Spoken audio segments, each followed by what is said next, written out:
Aside from recording and taking a break to do interviews, how's your day going so far? Really good, man. I had a vocal lesson earlier with Jake E from originally of Amarante and now from Syrah, and legendary Swedish vocalist. And he really helped connect a lot of dots for me. So it's been a really good day so far, man. And it's been a big year for you because not just riding with Killers, but joining Taproot. How long did you have to keep that a secret for that you were joining Taproot? Um, it didn't really take too long. I feel like I announced that in February, but I got the call in December, so it was I didn't have to keep it too quiet. So, but yeah, man, it was it still blows my mind. I can't believe it. Does it all come back to the Michigan roots in joining Taproot? I think so. I'm actually originally from Mississippi, Hmm. and my first real tour in 2013 with my old band Catharsis that I started when I was 14. That was our first real US tour, and those guys were just absolutely wonderful. I feel like I got spoiled on that tour because they really were that nice. And I just kept in touch, especially with Dave Coughlin, who is the drummer on all of the released Riding with Killers material and the upcoming record. Not the one that I'm doing right now in Sweden. So I've essentially got two records for Riding with Killers right now. But Dave and I just kept in touch. And then when I moved to Michigan to really pursue Riding with Killers so we could continue writing, one thing led to another, and just I was in the right place at the right time. So your website mentions not just Taproot and Riding with Killers, but the passion project that you have on the side. So really, it sounds like your life is all music all the time. Yeah, that and I also own a commercial and residential painting business, which has been absolutely exploding. With I started it in November of 2021 after the pandemic. Painting's always been my trade aside from music, and obviously the pandemic dissolved my painting gig because I still needed a day job while we were making the record. And I just found a way to start my own business. And right before I left for Sweden, I got my first historic building in the heart of downtown Detroit, and I'm doing literally all four stories inside and out. So I've got a lot going on. I don't sleep. I can imagine. Did you ever see the TV show on Comedy Central, Detroiters? No, I didn't know they had that. Oh, that was it probably went off the air 6, 7 years ago, but it's Tim Robinson from SNL and Sam Richardson, who's been on Veep and all that. And it's got all these Detroit landmarks on it. And I've never been to the city. Do you live in Detroit proper, or are you in a suburb? So I'm like 10, 15 minutes right outside Detroit. So it's funny, I'm actually in Taylor, Michigan. So Taylor from Taylor, I guess. Yeah. But I'm like I said, 10, 15 minutes, hop on the interstate right down there. Did you ever have a run-in with Wes Borland? That's a Taproot question. Oh Because I God, know I he lives in wish. Detroit. Yeah, I haven't run into Wes yet, but it would be really hard not to fangirl if I did. Well, that's a really funny thing. When Taproot got signed to Atlantic, I was interning for the label, and the number one marketing ploy of the whole thing was the Fred Durst voicemail. That's what they thought was going to take them to the stratosphere, not, hey, this is a great album. Dude, there's a guy on Instagram, Magic Tray Day. He literally just made a parody of that, and it is the funniest thing I have ever seen. And it all started coming back, once they announced that Taproot was coming back, like all of that started coming back to the surface, and it's so funny to me. Do you remember the first time that you heard Taproot? Yes, I was probably in third or fourth grade. And my best friend in elementary school was Caleb McBride. And his mother, Miss Susan, was the biggest Taproot fan. And whenever they would pick us up, like, sleepovers on Friday night, oh, can I go to Caleb's house? And every time they would pick us up, we would turn on 97.9 CPR, which was our radio station in Gulfport. But anytime Taproot came on, and it was Poem at the time, Miss Susan would just crank it up, and like me and Caleb were in the background just like, oh my God, this is amazing. And So they've been a really big part of my life for a very long time, and an Mhm. integral band that helped kind of shape my musical taste. And they're one of the reasons why I'm even here right now. Well, riding with killers is what connected us in the first place. Your handler Bob, great dude. I love Is Bob. is riding with killers a full-time band? Is it something that you're going to continue to juggle between Taproot responsibilities? Absolutely, because I mean, for the first time in my life, I'm getting to finally express myself lyrically and vocally, because I was always just the guitar player in my band, but I've really enjoyed this journey of building my singing voice and finally getting to have that expression. But I love playing live with my own material, and I think that we've got something worth pursuing. And in my mind, Slipknot and Stone Sour existed at the same time. Mm. So, and I'm not necessarily sure what Taproot really wants to do either, because we've got a bunch of dates, but they're scattered. They're weekend runs, things like that. Like, I don't know if the guys exactly want to go back on the road for 200 dates out of the year. And I mean, of course, if they wanted to, I would, but I definitely plan to pursue riding with killers to the fullest extent that I can. And I remember reading in your bio that before all this happened, that you'd worked with Tim from Sponge. So Yes. Sponge, I'm a big fan of Sponge, not just the hits. It looks like Vinny from Sponge has 15 bands going at any time. There's the Orbitsons and all that. Were you ever in a Vinny band? No, no. I got introduced to them. Really, again, it all goes back to Dave Coughlin, which I moved to Michigan to be next to him, so he and I could write together. And Dave now plays drums for Sponge, Oh, I and didn't know that. yeah. And Dave's actually going to be out on a couple of Taproot dates with us. I believe he's doing some Wisconsin dates, and there might be a couple of other ones, but no, it's he introduced me to Tim, because all of the songs that you've heard, we recorded in a basement in Farmington, at Lansbury Lane Studios, owned by Mark Papo. And Mark and Tim were really good friends. And so I kind of got to meet Tim through working with Dave and Mark.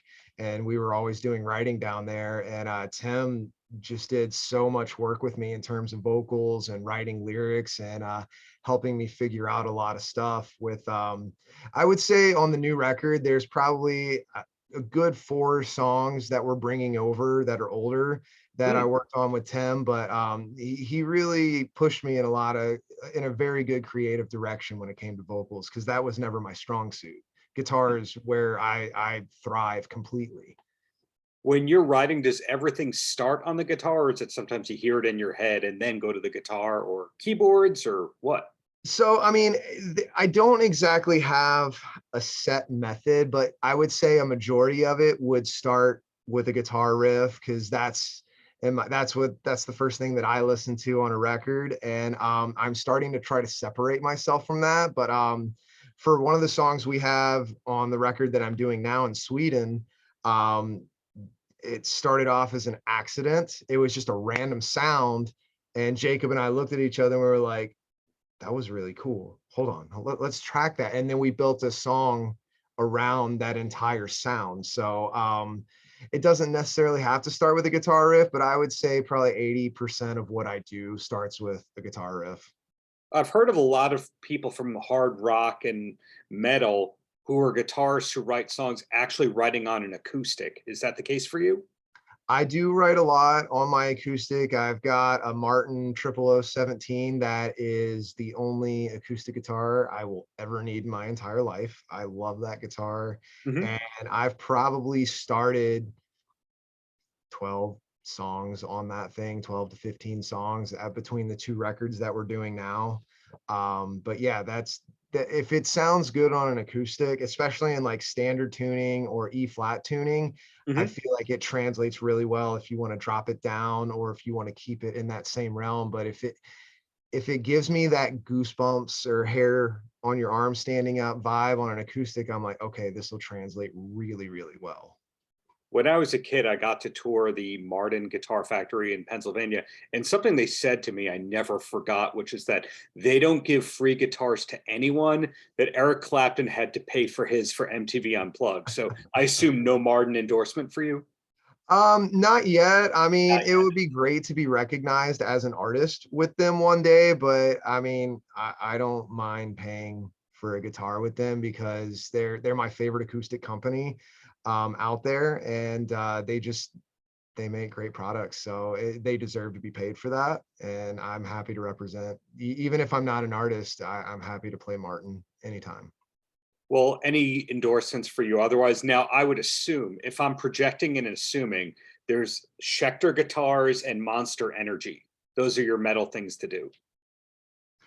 I honestly, I'm not a big fan of Schecter. And what's funny is I was endorsed with them for about a Oh, year, really? I just made that and up out of the blue. It was and like this was every heavy band that fused genres, including metal, was Schecter. yeah. It was funny. Like, it was a really odd time, and the A&R guy got fired. But it was a really weird thing, and then I was like, man, why did I put down my Paul Reed Smiths to go to these? And again, this was like 10 years ago. But it was a very brief endorsement, but to me, that was a stepping stone. I actually landed Gibson guitars last year. I'm starting Wow. my second, I've started my second year with them this past March. So I've been with them. Before that, I was with Ernie Ball Music Man guitars for a really long time. I had a brief stint with Aristides, which they make wonderful, wonderful instruments. But landing Gibson was really big for me because my first, I would say real pro American guitar was a Gibson SG Voodoo Hmm. series from like 2002, which I still have, thankfully. So I've got a lot of deep rooted history with Gibson, and I'm also an artist with Mesa Boogie. Hmm. I've been with them since 2016, and then whenever Gibson, you know, acquired Mesa Boogie, it kind of opened that pathway to make that happen for me. And I just recently landed Seymour Duncan Hmm. in February. So I've got those three companies. I do have an artist deal with Allen and Heath and Shure.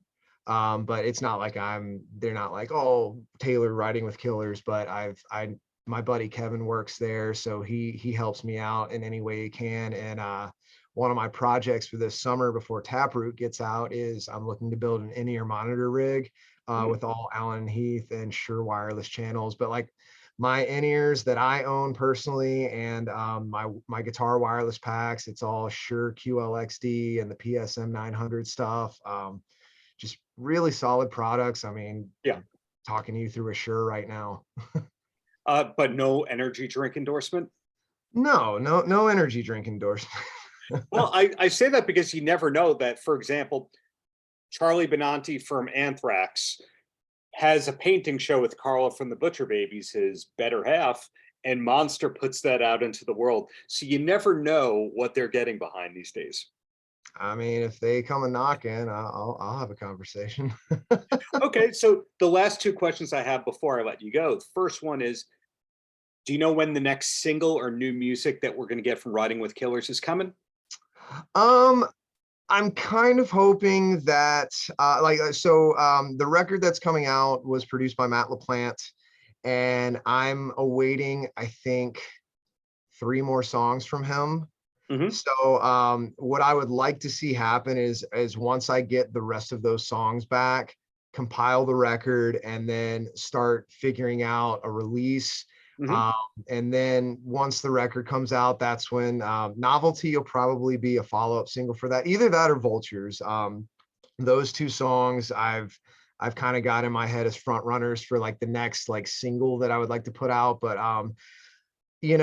if I can get everything together, get a good marketing plan and everything, I would say maybe late summer, Hmm. something like that. I feel like Hostility needs to marinate because I'm really proud of that song. We just put that out like 8 days ago, 9 days ago, something like that. And I really want to push that as hard as we possibly can. And then again, when I have the record all in place, that's probably when a new single will come, so a couple months, 6 months maybe.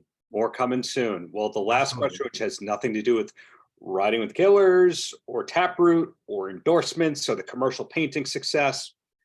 Do you have a TV recommendation you could pass on, a show that we should be watching? Oh wow. I'm about to start Preacher tonight. Oh, So I've heard that's a really great show. But like I don't really watch a lot of TV. I mean, if I do, it's kind of juvenile, but it's like South Park or American Dad. Because I have ADHD really bad, so it's hard for me to sit still for a long period of time, which is hilarious because my favorite movie is Cloud Atlas, and it's like 3 hours long, but it feeds my ADHD because it jumps around so much. yeah. But in terms of movies, if you haven't seen Cloud Atlas or Sunshine, I would say those are two really good ones to check out. Well, you just confirmed the theory. The more serious the music and the band, the more likely they just like comedy. Then the funnier the music and the people in the public persona, the less likely they like any comedy and are just dark people. So, Yeah, for example, if you're hanging out with Megadeth, it's probably just laughing all day. I would assume. Yeah. I would So, probably assume that. And either that or listening to Dave talk about how he's not in Metallica anymore. Paltrocast.